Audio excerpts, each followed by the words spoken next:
नमस्कार, मैं हूँ हेमंत चढ़ार और आप देख रहे हैं मध्य प्रदेश का number 1 news channel the Bahujan news Damoh MP. चलिए अब देखते हैं दमोह और मध्य प्रदेश की सभी मुख्य खबरें फटाफट अंदाज में। मध्य प्रदेश में कांग्रेस ने आदिवासी क्षेत्रों में दहेज, दारू और डीजे D3 के खिलाफ जन जागरण अभियान शुरू किया है। आदिवासी कांग्रेस के राष्ट्रीय अध्यक्ष विक्रांत भूरिया ने सरकार से इस सामाजिक आंदोलन में सहयोग की मांग की है। उन्होंने आरोप लगाया कि आदिवासी क्षेत्रों में शराब तस्करी बढ़ रही है, जिससे एक पूरी पीढ़ी प्रभावित हो रही है। भूरिया ने कहा कि दहेज प्रथा को खत्म करने, शादी समारोह में डीजे पर रोक लगाने और शराब पर प्रतिबंध लगाने के लिए जागरूकता अभियान चलाया जा रहा है। उन्होंने सरकार पर शराब तस्करी को बढ़ावा देने का आरोप लगाया और आदिवासी क्षेत्रों में महुआ को छोड़कर अन्य शराब पर पूर्ण प्रतिबंध लगाने की मांग की। कांग्रेस ने सरकार से 4 प्रमुख मांगे की हैं, जिनमें शराब तस्करी पर सख्त कार्रवाई और D3 अभियान को समर्थन देना शामिल है। और डीजे, इस पर समाज ने आपस में मिलकर प्रतिबंध लगाया है और ये बहुत बड़ी मुहिम हमारे आदिवासी क्षेत्रों में चल रही है।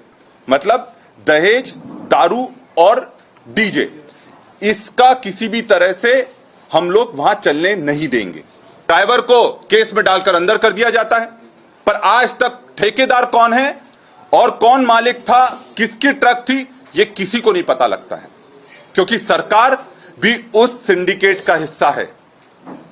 सबसे बड़ा शराब का सिंडिकेट हमारे वेस्टर्न मध्य प्रदेश में काम कर रहा है और ये उस बात से प्रमाणित होता है कि झाबुआ अलीराजपुर जिले का जो शराब का ठेका है 400 करोड़ का बिकता है।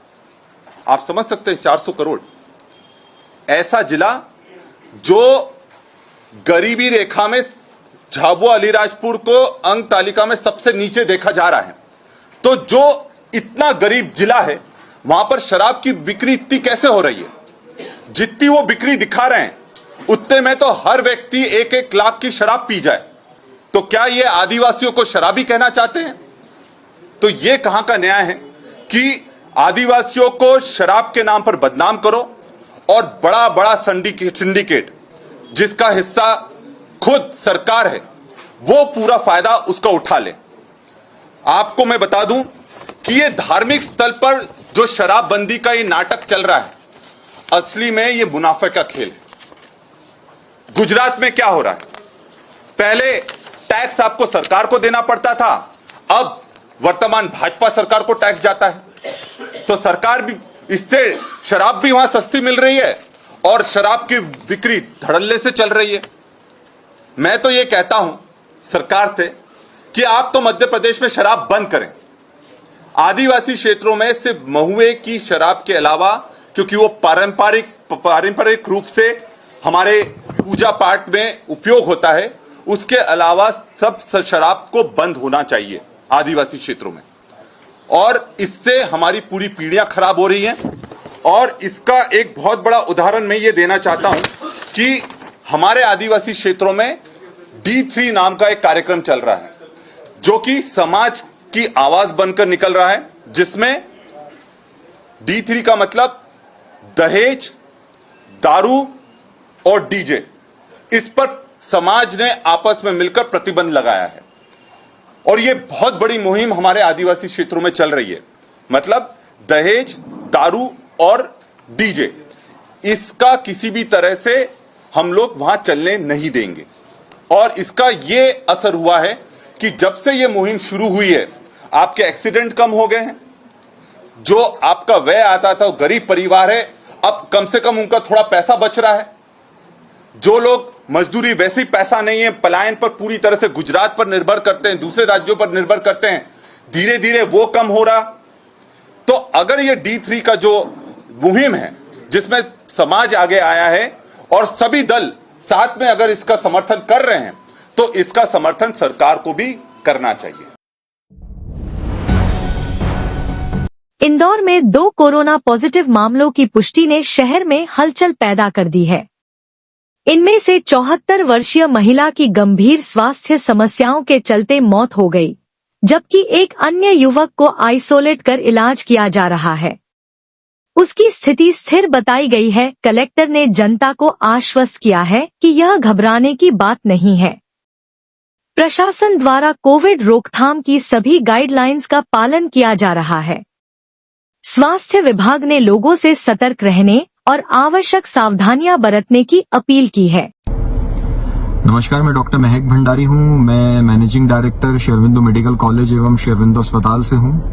और आज के दिन हमारे यहाँ पे एक महिला की मृत्यु हुई थी। कोविड पॉजिटिव डायग्नोस हुआ था उसको। और क्योंकि आज का सीजन काफी लोगों को बुखार, गले में दुखना, सांस लेने में तकलीफ के कारण देखा जा रहे हैं बहुत सारे पेशेंट्स प्रकार के। सो इनमें कुछ पेशेंट्स को इन्फ्लुएंजा की तकलीफ रहती है, मतलब एक प्रकार का वायरल इन्फेक्शन है ये।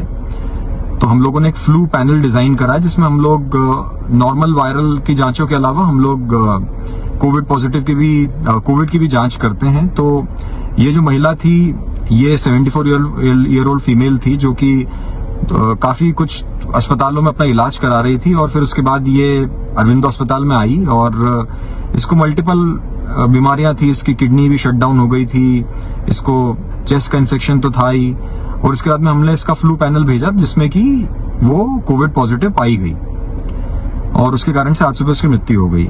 एक और पेशेंट जो कि 40 साल के मेल हैं जो कि देवास जिले से हैं, वो भी हमें हमारे यहाँ पे इलाज के लिए आया। उनको भी काफी बुखार हो रहा था। तो इलाज के दौरान हमको पता चला कि भाई इनको लंग में बहुत बड़ा कोई हाइड्रेटेड सिस्ट है। तो हम लोगों ने इनको ऑपरेशन के लिए लिया। बट उसके पहले जैसा मैंने आपको बताया है कि बुखार को और वायरल को देखते हुए हमने एक फ्लू पैनल डिजाइन किया जिसमें हमने कोविड पॉजिटिव को भी ऐड किया है। तो हमने इनका भी कोविड की जांच भेजी जो कि वो भी पॉजिटिव आई। तो अब इनका भी हमने ऑपरेशन नहीं करा है। ये पर्टिकुलर मरीज तो अभी स्टेबल है। इनको हमने आइसोलेशन में रेस्पिरेटरी आईसीयू में रखा हुआ है। तो आज के डेट में जो भी वायरल के इन्फेक्शंस जो मरीजों में देखे जा रहे हैं उसमें फ्लू पैनल में अगर कोविड की जांच अपन कराते हैं तो उसमें कुछ मरीजों में देखा गया है। और यही चीज आज इन 2 पेशेंट जो हमारे अरविंदो में रहे हैं उनमें पाए गए हैं। प्लस इन्फ्लुएंजा तो हमारे यहाँ पे शुरू में जो जांचें हुई थी लास्ट 1 महीने में करीबन 12 से 15 पेशेंट्स इन्फ्लुएंजा के पाए गए थे जिनका की इलाज करके जिनको डिस्चार्ज किया गया है। बट आज एक ये जो महिला की मृत्यु हुई है कोविड पॉजिटिव से, तो मल्टीपल ऑर्गन के कारण इनकी मृत्यु हुई है। नमस्ते। देखिए, कोविड के 2 पेशेंट की सूचना आई थी और उसमें एक जो पेशेंट थे उनकी और भी दूसरी कॉम्प्लिकेशंस थी। उसमें शायद जो प्राथमिक जानकारी मिली है लिवर फेलियर के कारण और मल्टी ऑर्गन फेलियर के कारण उनकी डेथ हुई है। निश्चित रूप से कोरोना पॉजिटिव आया है, लेकिन इसमें किसी भी तरीके की घबराने की या पैनिक क्रिएट करने वाली बात नहीं है। जो दोनों पेशेंट्स के कॉन्टैक्ट्स थे उनको भी हम लोगों ने टेस्ट करा लिया है और उनको हम लोगों ने आइसोलेट करने के लिए बता दिया है। और अगर उनमें से किसी को मिलेगा तो हम लोग उनका भी हॉस्पिटल में उनको भर्ती कराएंगे। बाकी सारी सिचुएशन अंडर कंट्रोल है, किसी भी तरीके की पैनिक की कोई भी बात नहीं। एक छोटी बच्ची है, उसका कहना है कि माता पिता जो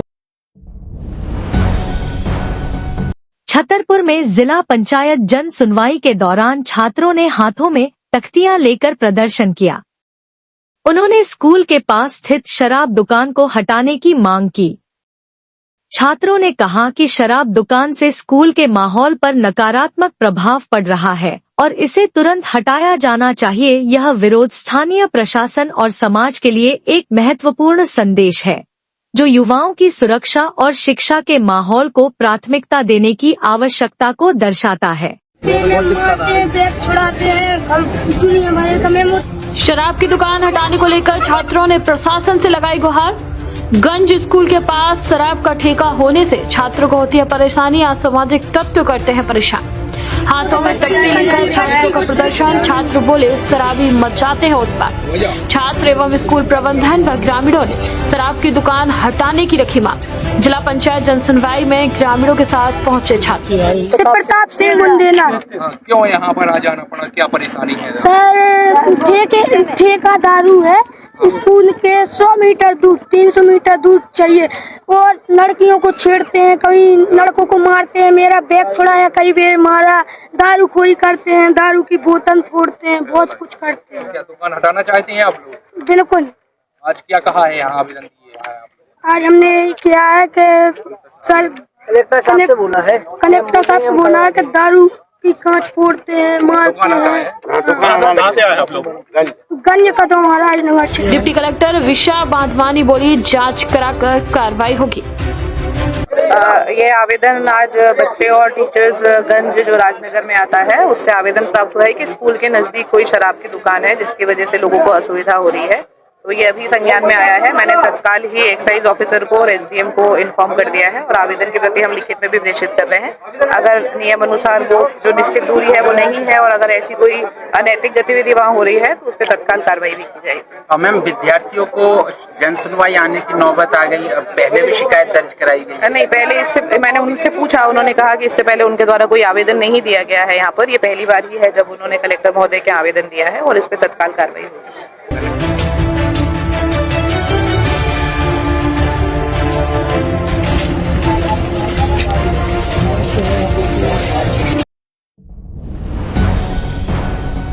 भोपाल जिले के संविदा स्वास्थ्य कर्मियों ने मरीजों और हितग्राहियों की सुविधा को ध्यान में रखते हुए हड़ताल से दूरी बनाए रखी है। विभिन्न संगठनों द्वारा किए गए हड़ताल के आह्वान के बावजूद भोपाल में स्वास्थ्य सेवाएं पूर्ण रूप से सुचारू रूप से संचालित रहीं। जिले में 237 में से 232 नियमित टीकाकरण सत्र आयोजित किए गए, जिनमें 831 बच्चों और 187 गर्भवती महिलाओं को टीके लगाए गए। राष्ट्रीय स्वास्थ्य मिशन के अंतर्गत भोपाल जिले में कार्यरत 700 से अधिक संविदा स्वास्थ्य कर्मचारी, जिनमें चिकित्सक, nursing officer, lab technician, pharmacist और अन्य शामिल हैं, ने हड़ताल से दूर रहकर अपने दायित्वों का निर्वहन किया। इन कर्मियों ने शासकीय अस्पतालों, पोषण पुनर्वास केंद्रों और मैदानी क्षेत्रों में अपनी सेवाएं लगातार दी। मुख्य चिकित्सा एवं स्वास्थ्य अधिकारी डॉ. प्रभाकर तिवारी ने इसे जनहित में लिया गया सराहनीय निर्णय बताया और कहा कि कर्मचारियों की मांगों पर शासन सहानुभूतिपूर्वक विचार करेगा। संविदा स्वास्थ्य कर्मियों की यह पहल दर्शाती है कि उन्होंने अपने व्यक्तिगत हितों से ऊपर उठकर जनता की सेवा को प्राथमिकता दी है। भोपाल में आज मध्य प्रदेश राज्य रोजगार गारंटी परिषद की कार्यकारिणी समिति की 6वीं बैठक का आयोजन किया गया। बैठक की अध्यक्षता मंत्री ने की, जिसमें महात्मा गांधी राष्ट्रीय ग्रामीण रोजगार गारंटी अधिनियम मनरेगा के प्रभावी क्रियान्वयन, अधिकतम रोजगार सृजन, पारदर्शिता सुनिश्चित करने एवं जन सहभागिता बढ़ाने जैसे महत्वपूर्ण मुद्दों पर गहन चर्चा हुई। बैठक के दौरान मनरेगा मध्य प्रदेश द्वारा प्रकाशित पुस्तक परिवर्तन के पथ प्रदर्शक का विमोचन भी किया गया। यह पुस्तक ग्रामीण क्षेत्रों में मनरेगा के माध्यम से लाए गए सकारात्मक बदलावों और सफलता की कहानियों का संकलन है, जो विकास के नए मानदंड स्थापित करती है। बैठक में राज्य मंत्री श्रीमती राधा सिंह, विभागीय प्रमुख सचिव, आयुक्त एवं अन्य वरिष्ठ अधिकारी तथा कर्मचारीगण उपस्थित रहे। मंत्री ने सभी अधिकारियों से कहा कि मनरेगा जैसी योजना ग्रामीण अर्थव्यवस्था की रीढ़ है और इसके क्रियान्वयन में पारदर्शिता और सहभागिता अत्यंत आवश्यक है। उन्होंने सभी जिलों को निर्देशित किया कि हितग्राहियों को समय पर मजदूरी का भुगतान हो और योजनाओं का भौतिक निरीक्षण नियमित रूप से किया जाए। बीना नगर के महिला एवं बाल विकास विभाग द्वारा आंगनवाड़ी केंद्र आचवल वार्ड में मंगल दिवस का आयोजन हर्षोल्लास के साथ किया गया। इस अवसर पर केंद्र में पंजीकृत बच्चों को आरुषि, परी एवं कृष्णम का जन्मदिन सामूहिक रूप से मनाया गया। कार्यक्रम में बच्चों को तिलक कर, ताली बजाकर एवं केक काटकर जन्मदिवस की शुभकामनाएं दी गईं। मंगल दिवस के दौरान सभी बच्चों का वजन मापन, पूर्ण टीकाकरण की समीक्षा तथा FRS EKYC प्रक्रिया भी संपन्न कराई गई। यह सुनिश्चित किया गया कि सभी बच्चों को समय पर पोषण और स्वास्थ्य सेवाएं मिल रही हैं। कार्यक्रम में आंगनवाड़ी कार्यकर्ताओं ने उपस्थित माताओं को बच्चों को संतुलित व पोषणयुक्त आहार देने, समय पर टीकाकरण कराने एवं स्वच्छता बनाए रखने की महत्ता के बारे में विस्तार से बताया। इस अवसर पर स्थानीय महिलाओं ने भी कार्यक्रम में भाग लिया और विभाग के इस प्रयास की सराहना की।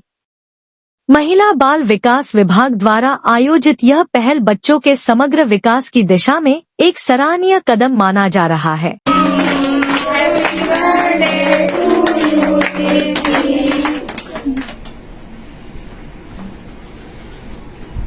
आज क्या है? बाल चौपाल है। क्या है? बाल चौपाल। इसमें सामूहिक चर्चा होती है ना? हर चर्चाएं सामूहिक चर्चा होती है, सभी अपने अपने विचार रखते हैं। कौन सी क्या समस्या है भाभियों के लिए, दीदियों के लिए, बच्चों के लिए, अपनी अपनी समस्याओं का समाधान भी इधर ही मिलता है एक दूसरों की चर्चा करने से, है ना? कोई भी जैसे मेरी समस्या है आप लोगों के पास पहुंचाएंगे ना, तो आप मुझे बताओगे कि किस प्रकार से आपको क्या खाना, गर्भवती लोग को क्या खाना चाहिए, है ना? कुपोषित बच्चे हो रहे हैं, तो बच्चे क्यों हो रहे हैं? क्योंकि अपन को हरी साग सब्जी नहीं खा रहे हैं। अपन अपनी मर्जी से खा रहे हैं कि बस पराठा बनाया और अचार से खा पी के और फ्री हो गए। तो अपन को बिल्कुल भोजन करना चाहिए, हरी साग सब्जी, दही लेना चाहिए, पनीर लेना चाहिए, दूध और मौसमी फल लेना चाहिए, है ना? खाते हो ना सभी लोग? है ना? क्यों आपके यहाँ क्या बना है? अच्छा आप ही बता दो, क्या बना है आपके यहाँ? मम्मी ने क्या बनाया आपकी? आलू टमाटर बनाए। आपके यहाँ क्या बना था भैया?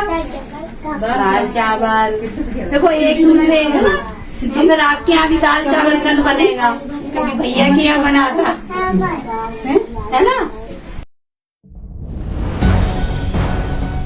प्रधानमंत्री नरेंद्र मोदी रविवार को 2 दिन की सऊदी अरब यात्रा पर जेद्दाह पहुंचे। भारतीय समयानुसार दोपहर 3:20 बजे उनका विमान सऊदी एयरस्पेस में दाखिल हुआ, जिसके बाद सऊदी अरब के लड़ाकू विमानों ने प्रधानमंत्री के विमान को विशेष सुरक्षा प्रदान की। यह पीएम मोदी के तीसरे कार्यकाल की पहली सऊदी यात्रा है और इसे दोनों देशों के बीच रणनीतिक संबंधों में नई मजबूती के रूप में देखा जा रहा है। यह दौरा सऊदी क्राउन प्रिंस मोहम्मद बिन सलमान के न्योते पर हो रहा है। पीएम मोदी की क्राउन प्रिंस के साथ द्विपक्षीय वार्ता होगी, जिसमें रक्षा, ऊर्जा, निवेश और तकनीकी सहयोग जैसे विषयों पर बातचीत प्रस्तावित है। इसके अलावा भारत सऊदी रणनीतिक साझेदारी परिषद की बैठक भी तय है। प्रधानमंत्री मोदी सऊदी अरब में बसे भारतीय प्रवासी समुदाय से भी मुलाकात करेंगे। यह दौरा ऐसे समय में हो रहा है जब पश्चिम एशिया में भूराजनीतिक तनाव व्याप्त है। ऐसे में भारत की यह कूटनीतिक पहल वैश्विक मंच पर उसकी सक्रिय भूमिका को दर्शाती है। इंदौर, जो स्वच्छता में लगातार देश भर में शीर्ष स्थान बनाए हुए है, अब ट्रैफिक नियमों के पालन में भी मिसाल पेश कर रहा है। स्थानीय पुलिस ने ट्रैफिक नियमों को सिखाने का अनोखा तरीका अपनाया है, गाकर जनता को जागरूक कर रही है। यह पहल न केवल अनोखी है, बल्कि लोगों का ध्यान आकर्षित करते हुए उन्हें यातायात नियमों का महत्व समझाने का प्रभावी तरीका भी बन रही है। इस कदम ने इंदौर को नागरिक सशक्तिकरण और अनुशासन में एक नई पहचान दी है। किसी राह पे, किसी मोड़ पे कहीं चल न देना, सिग्नल तोड़कर। स्वच्छता में नंबर 1 बनने के बाद एमपी का इंदौर शहर अब ट्रैफिक मैनेजमेंट में भी देश में मिसाल बन रहा है, जहां ट्रैफिक पुलिस अब नियमों का पालन करवाने के लिए अपना एक अनोखा अंदाज अपना रही है। ये तस्वीरें इंदौर के गीता भवन चौराहे की हैं, जहां पर जब ट्रैफिक सिग्नल रेड होता है तो वहां सुनाई देता है एक मीठा सुर, कहीं चल न देना, सिग्नल तोड़कर। सुनिए ये गाना। किसी राह पे, किसी मोड़ पे कहीं चल न देना, सिग्नल तोड़कर। मेरे भाइयों, मेरी बहनों, मेरे भाइयों, मेरी बहनों। ये कोई बॉलीवुड सिंगर नहीं बल्कि ट्रैफिक पुलिस की महिला जवान सोनाली सोनी है, जो गाने के अंदाज में लोगों को जागरूक कर रही हैं। बॉलीवुड के सुपरहिट गानों को बदलकर जब ट्रैफिक संदेश दिया जाए तो लोग न सिर्फ सुनते हैं बल्कि मुस्कुराते भी हैं और सीख भी लेते हैं। लोग भी इस नए अंदाज के कायल हो गए हैं। राहगीरों से लेकर वाहन चालकों तक हर कोई सराहनीय पहल की तारीफ कर रहा है। स्वच्छता में सिरमौर इंदौर अब यातायात व्यवस्था को लेकर भी बनना चाहता है देश में नंबर 1 और इस दिशा में ये पहल एक खूबसूरत शुरुआत है। गाना गाने के बाद सोनी लोगों को अपनी तरफ से एक खास संदेश देती हैं। सुनिए। यातायात के नियमों को सुगम, सुरक्षित और सफल बनाने में यातायात पुलिस को आप सहयोग प्रदान करें। आपकी बहन सोनाली आप लोगों से यही उम्मीद करती है और अपेक्षा करती है कि आप लोग जब भी चौराहे से क्रॉस होंगे हमें दिखेंगे तो बिना हेलमेट के रहिए। ओके ब्रदर, सिस्टर, ठीक है। नेक्स्ट टाइम आप लोगों के पास हेलमेट होना जरूरी। अगर हर शहर की ट्रैफिक पुलिस ऐसे अनोखे अंदाज में नियमों की बात करे तो शायद हर चौराहा भी सुरीला हो जाए और नियमों का पालन भी हो। दमोह जिले की कृषि उपज मंडी में आज 22 अप्रैल लहसुन की खुली नीलामी का शुभारंभ किया गया। मंडी प्रांगण में किसानों और व्यापारियों ने उत्साहपूर्वक भाग लिया। कुल 1388 क्विंटल लहसुन की आवक दर्ज की गई, जिससे यह दिन मंडी के लिए महत्वपूर्ण साबित हुआ। यह पहल किसानों को उनकी उपज का उचित मूल्य दिलाने और पारदर्शिता सुनिश्चित करने की दिशा में एक सकारात्मक कदम है। 5200, 5250, 5300, 5300, 5400, 5500। दमोह जिले में आयोजित जनसुनवाई में कलेक्टर सुधीर कुमार कोचर ने 232 आवेदनों पर सुनवाई की। संबंधित अधिकारियों को समय सीमा में समस्याओं के समाधान के निर्देश दिए गए। इस दौरान 152 लोगों का स्वास्थ्य परीक्षण भी किया गया। चौथे सप्ताह में 25 पंचायतों में जन सुनवाई हुई, जहां कुल 83 आवेदन प्राप्त हुए। इनमें से 63 का निराकरण किया गया और 20 आवेदन लंबित रहे।